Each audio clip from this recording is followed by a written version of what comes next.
Hello my dear O level students, specially যারা 2025 সালে পরীক্ষা দিবে তাদের জন্য আজকে বিশেষ আয়োজন। চিঠির সাজেশনস দিব আজকে। আগের ক্লাসে রচনার সাজেশন দিয়েছি। দেখো, সাজেশনের বিষয়টা আসলে এরকম যে তুমি হুবহু কমন পাবা এরকম না। তবে এখান থেকে তুমি টপিক কমন পেয়ে যেতে পারো। আর এগুলো আমি যেগুলো দিব সেগুলো যদি প্র্যাকটিস করো তাহলে কিন্তু তোমার অনেক উপকার হবে। এইখানে দেখো যে একটা জিনিস লিখেছি, চিঠি। চিঠি সম্প্রতি যেরকম থাকে, এটা প্রতি বছরই আসে যে চিঠি সম্প্রতি তোমার কোনো একটা অভিজ্ঞতা হয়েছে, সেইটা তোমাকে লিখে দিতে হবে। এখন সম্প্রতি মানে হলো রিসেন্টলি, অভিজ্ঞতা এক্সপেরিয়েন্স। আর লিখতে হয় কাকে? বন্ধুকে বা ভাইকে। অনেক সময় ভাই বা বন্ধু কোথায় থাকে? প্রবাসে থাকে। প্রবাস মানে কি? বিদেশে। যারা প্রবাসে থাকে তাদেরকে প্রবাসী বলে, বলে প্রবাসী বন্ধু বা প্রবাসী ভাই। এটা শিখে রাখো, এটা কাজে লাগতে পারে। দেখো, সাজেশনের প্রথম আমি টোটাল 12টা দিব। 3টা এখানে, 6টা এখানে আলোচনা করব। প্রথমে 3টা, পরে 3টা। আর 3টা আর 6টা থাকবে, সেগুলো তোমরা ডেসক্রিপশনে পেয়ে যাবা ডিটেলস, যেভাবে একদম পরীক্ষায় আসে। হ্যাঁ, দেখো, মানবিক সহায়তা কার্যক্রমে অংশগ্রহণের অভিজ্ঞতা। মনে করো তোমার বন্ধুকে সম্প্রতি তুমি কোনো মানবিক সহায়তা কার্যক্রমে অংশগ্রহণ করেছো, সেটা তুমি তোমার সেই অভিজ্ঞতা বন্ধুকে লিখে পাঠাও, এরকম মনে করো। এখন এরকম মানবিক সহায়তা মানে কি? যে ধরো, মানবিক হলো হিউম্যান বা হিউম্যানিটিস, হিউম্যানিটারিয়ান বলা যায়। আর একটা সহায়তা মানে সাহায্য, সহযোগিতা, হেল্প। কার্যক্রম মানে টাস্ক বা প্রোগ্রাম, অংশগ্রহণ, পার্টিসিপেট, অভিজ্ঞতা, এক্সপিরিয়েন্স। যে 2024 সালে কিন্তু বিশাল একটা বন্যা হয়ে গেছে বাংলাদেশে। তো ও লেভেলে হয় কি, অনেক রিসেন্ট বিষয় কিন্তু চলে আসে বিভিন্ন জায়গায়, যে কোনো জায়গায় চলে আসতে পারে। ক্লোজ প্যাসেজ হতে পারে, রচনা হতে পারে, বা অন্যান্য জায়গায় যে এমসিকিউ আছে বা কোশ্চেন লিখতে হয়, ওইখানেও চলে আসতে পারে। তো সেখানে তুমি অংশগ্রহণ করেছো। এখন আসে কিরকম যে কবে কোথায় গিয়েছিলে, কবে কোথায় কার সাথে, তাই না? তারপরে ওইখানে স্মরণীয় 3টি ঘটনা তোমার জীবনে মনে রাখবে, বা কেন এই ধরনের প্রোগ্রামে বা কার্যক্রমে অংশগ্রহণ করা উচিত, এমন 3টি কারণ। এরকম কিন্তু, তাই না? 3টি ভালো লাগার কারণ, বা কেন তুমি পার্টিসিপেট করবে, এরকম 3টি কারণ। এই সব এটা আসলে ব্রেইন স্টর্ম করতে হবে যে তুমি এটা কি, কোন কোন অ্যাঙ্গেল আসতে পারে।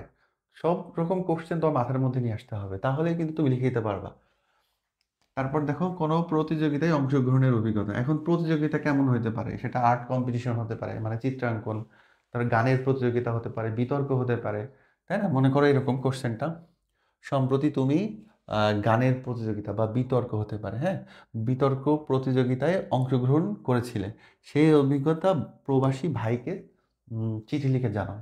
এখন সেটা কিরকম হবে? কোশ্চেন যে বুলেট পয়েন্টের কথা বলছি কিন্তু, যে কবে, কোথায়, কিভাবে, তারপরে কেন তুমি নিলে 3টা কারণ, তারপর এটা স্মরণীয় হয়ে থাকবে 3টা কারণ, এই ধরনের প্রোগ্রামে অংশগ্রহণ করা কেন উচিত, এটার 3টা কারণ, এরকম, ঠিক আছে?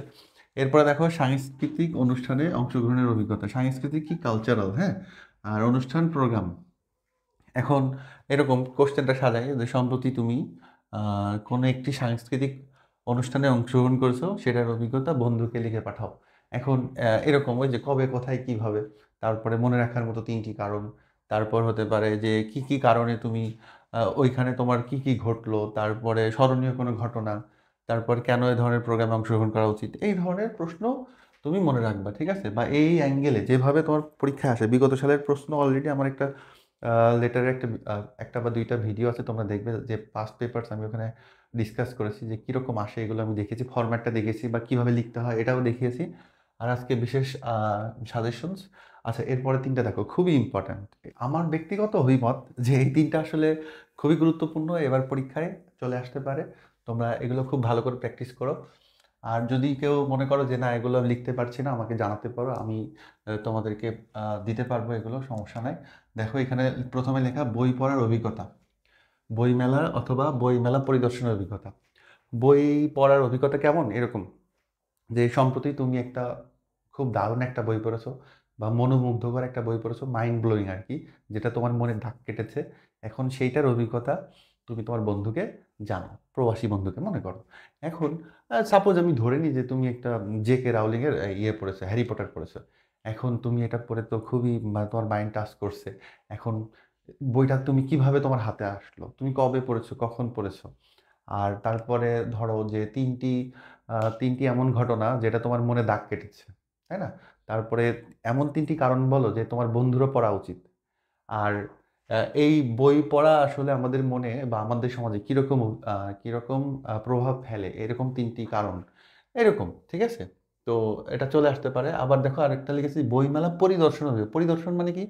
পরিদর্শন মানে ভিজিট করা, হ্যাঁ। যে আমি রচনাতেও দেখেছি যে বইমেলায় একদিন, বা বইমেলা বইমেলা পরিদর্শন অভিজ্ঞতা, এটা রচনাতেও আসতে পারে। কবে কোথায় গেলে তোমরা ওটা দেখে নিও যে একই কথা, এটাও আসতে পারে বা এটাও আমার কাছে মনে হয়েছে। এরপরে স্কুলের বার্ষিক ক্রীড়া প্রতিযোগিতায় অংশগ্রহণ। বার্ষিক কি জিনিস? বার্ষিক হলো অ্যানুয়াল, হ্যাঁ, অ্যানুয়াল। আরে বানান ভুলেছি। অ্যানুয়াল। আর ক্রীড়া কি জিনিস? স্পোর্টস। এটা আসে নাই কখনো, এটা চলে আসতে পারে, হ্যাঁ। বার্ষিক ক্রীড়া প্রতিযোগিতায় প্রতিযোগিতা কি? প্রতিযোগিতা হলো কম্পিটিশন, আগে বলেছি যে এটা কবে হলো, কিভাবে, কোথায় হলো, তোমার স্কুলে হলো, তারপরে তুমি পার্টিসিপেট করলে এরকম কয়েকটা ইভেন্টের নাম, তারপরে তুমি কি কি পুরস্কার পেলে, তাই না? তোমার স্মরণীয় কোনো ঘটনা, বা তোমার বন্ধুদের সাথে কি কি ঘটলো, তারা কি পেলো না পেলো, এরকম। তারপরে প্রতিযোগিতা হওয়া উচিত কিনা, বা এটা আমাদের স্কুলে বা সমাজে কীরকম প্রভাব ফেলে, এই সমস্ত ঘটনা তুমি এরকম মনে মনে মনে করে করে তুমি পড়তে পারো। এটা এটা খুবই ইম্পর্টেন্ট, এটা আর একটা স্টার দিয়ে দিই। আচ্ছা, তারপর দেখো ঐতিহাসিক জায়গা পরিদর্শনের অভিজ্ঞতা। চিঠির একটা বিষয় এরকম হয় অনেক সময় যে কি ওয়ার্ড যেটা থাকে ওটা বুঝতে পারো না, হ্যাঁ। যেমন একবার আসছিল গ্রন্থাগার। গ্রন্থাগার, গ্রন্থাগার অনেকে বুঝতে পারে নাই।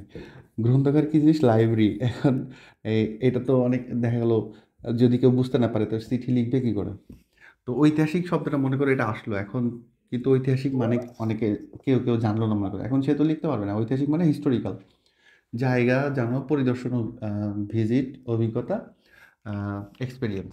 সিটিটা এরকম আসতে পারে যে সম্প্রতি তুমি বাংলাদেশের কোনো একটি জায়গা, বা তুমি তোমার দেশের কোনো একটি জায়গা, আহ, ঐতিহাসিক জায়গা পরিদর্শন করেছো। এখন সেই অভিজ্ঞতার কথা লিখে তুমি তোমার বন্ধুকে জানাও। এখন বাংলাদেশে তুমি তোমার দেশের যে বিভিন্ন জায়গা হতে পারে, যে লালবাগ কেল্লা হতে পারে, তারপর কুমিল্লার ময়নামতি হতে পারে, বগুড়ার মহেস্থানগড় হতে পারে, নওগাঁর পাহাড়পুর হতে পারে, এরকম, তাই না? এছাড়া আরও অনেক আছে। আহ, তারপর সাভার স্মৃতিসৌধ হতে পারে। সাভার স্মৃতিসৌধ, এটা তো তোমরা যাও। তারপরে ধরো ঢাকা ইউনিভার্সিটিতে শহীদ মিনার আছে, শহীদ মিনার হতে পারে। এগুলো কি? এগুলো হলো হিস্টোরিক্যাল প্লেস। এখন তুমি সেটা পরিদর্শন করছো মানে গেছো এখানে, তাই না? এখন সেইটার অভিজ্ঞতা লিখতে হবে। এখন কি কি এর মধ্যে আসতে পারে? আগে অনেক বললাম আর কি, তোমরা আসলে বুঝতে পারছো আমার ধারণা। তো এই সমস্ত যে 12টার কথা বললাম তোমরা ডিসক্রিপশনে পেয়ে যাবে বা স্ক্রিনশট নিতে পারো। এগুলো তোমরা প্র্যাকটিস করো, তোমাদের আমি মনে করি অবশ্যই অবশ্যই এখান থেকে অনেক উপকার হবে। আর যদি তোমাদের এগুলো তোমরা লিখতে না পারো, বুঝতে না পারো, আমাকে জানিও, আমি তোমাদেরকে দিয়ে দিব। ঠিক আছে? ভালো থেকো সবাই।